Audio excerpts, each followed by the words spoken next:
Student, आज हम देखेंगे class 10th NCERT math chapter 1 real number example number 4 देखेंगे। इसमें देखेंगे क्या दे रखा है। ए स्वीट सेलर हैज़ 42 काजू बर्फीज एंड 130 बादाम बर्फी। यानी कोई स्वीट सेलर है, उसके पास 420 काजू बर्फ़ी हैं और 130 बादाम बर्फ़ी हैं। She want to stock them in such a way. वह चाहती है इनको स्टॉक माने ढेरी लगाना, दैम इनकी, सच ए वे एक वे में, that each stock has same number, जो कि हर एक डेयरी में क्या होना चाहिए, सेम नंबर होना चाहिए। They take up least area of the tray, जो कि ट्रे है उसमें लीस्ट एरिया नहीं कम से कम जगह घेरे, ये हमारी कंडीशन है। What is the number of that, कि क्या नंबर होगा इसका, can be placed in each stock for this purpose, यानी डेयरियों का क्या नंबर होगा इस पर्पज़ में। यानी पहले क्वेश्चन को समझ लेते हैं क्या कह रखा है। वो कह रहा है हमारे पास 420 काजू बर्फ़ी एंड 130 बादाम बर्फ़ी हैं। पहली कंडीशन दे रहा है वो, हमें स्टॉक लगाना है किस वे में, जो कि पहले नंबर है कि वो ट्रे में जो है हमारा लीस्ट एरिया कवर करे, यानी कम से कम एरिया आए। और दूसरा कह रहा है want to stock in such a way the stock has been same number, और वह दूसरी कंडीशन में क्या होना चाहिए, जो स्टॉक है ढेरी है वो सेम नंबर में होनी चाहिए। ठीक है, तो ये कह रहा है लीस्ट एरिया होना चाहिए और डेयरी का नंबर जो है सेम होना चाहिए। तो उससे पहले हम एक एग्ज़ाम्पल ले लेते हैं। एग्ज़ाम्पल क्या ले लेते हैं, माना काजू की हमने 4 बर्फ़ी हैं मान लेते हैं पहले, और बादाम की 8 बर्फ़ी मानी। ठीक है, ठीक है। ये कह रहा है 4 बर्फ़ी काजू की हैं और 8 बर्फ़ी बादाम की है। इनको ट्रे बना लेते हैं एक। ठीक, ट्रे में कह रहा है इनको इस प्रकार जमाना है या इस प्रकार ढेरी लगानी है, ये ट्रे में कम से कम एरिया यूज़ करें और ढेरी सभी की सेम हो, सेम नंबर हो ढेरी में। यानी पहले लगाते हैं हम काजू की 4 बर्फ़ी, 1 2 3 4, और बादाम की कितनी है, 8, 1 2 3 4 5 6 7 8। ये क्या हो गई हमारी, इतना एरिया घेर रहा है ट्रे में। ठीक है, दूसरी ट्रे बना लेते हैं। अब ट्रे में क्या करेंगे, एक के ऊपर एक बर्फ़ी लगाएंगे, यानी एक बर्फ़ी ये होगी, इसमें 2 लिख देते हैं, 2 इसमें, तो 2 और 2 4 होगी काजू की। अब बची बादाम की लगाएंगे 2 और 2। ठीक है, 2 और 2 4 होगी बादाम की, 4 और बची तो क्या हो जाएंगे 2 और 2, क्या होगी 2 2 4 6 8।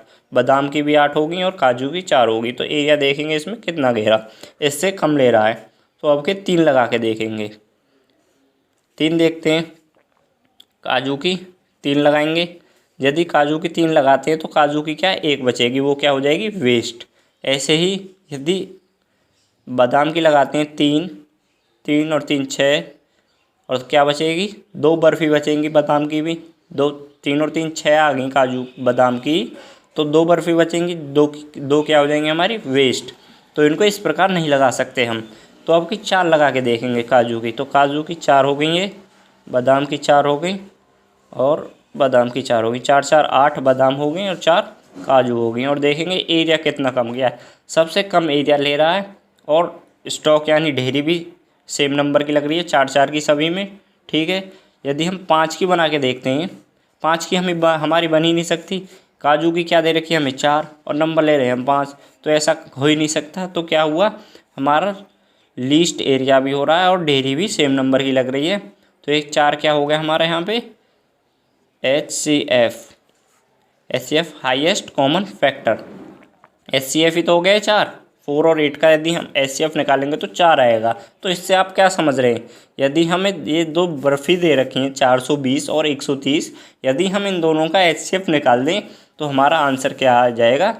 ठीक है, तो लिखेंगे सॉल्यूशन। ये सिर्फ समझाने के लिए है। लिखेंगे काजू बर्फ़ी कितनी है 420, और बादाम बर्फ़ी कितनी है 130। इनका HCF निकालेंगे, लिखेंगे बाई यूक्लिड्स एल्गोरिथम।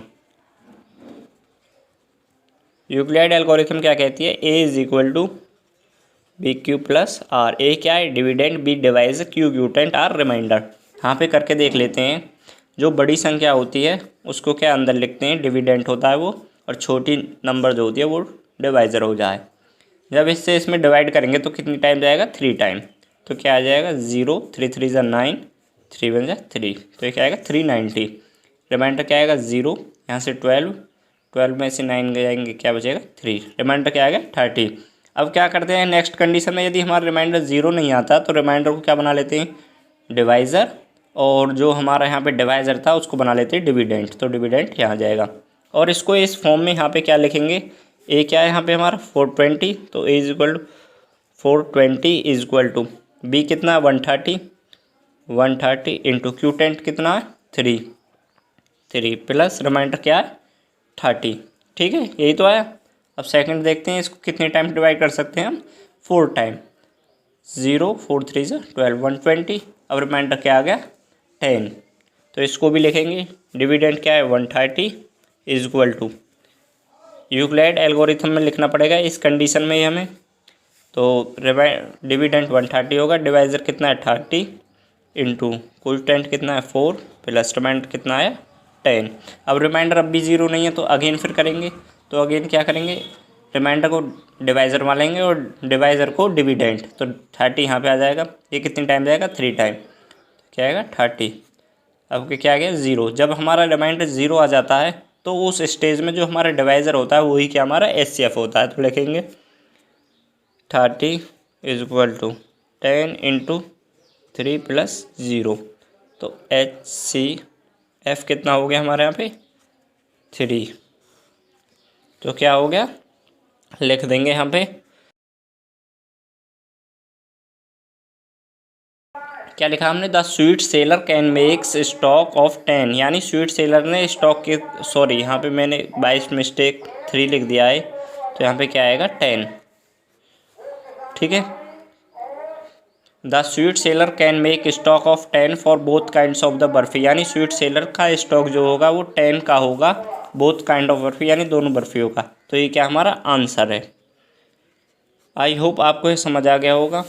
यदि आपको इसमें अभी भी कोई प्रॉब्लम है तो आप हमें कमेंट बॉक्स में पूछ सकते हैं। यदि आप हमारे चैनल पर नए हैं तो हमारे चैनल को सब्सक्राइब कर लें, साथ ही साथ बेल आइकन प्रेस कर लें। तो मिलते हैं आपसे अगली वीडियो में। Thank you.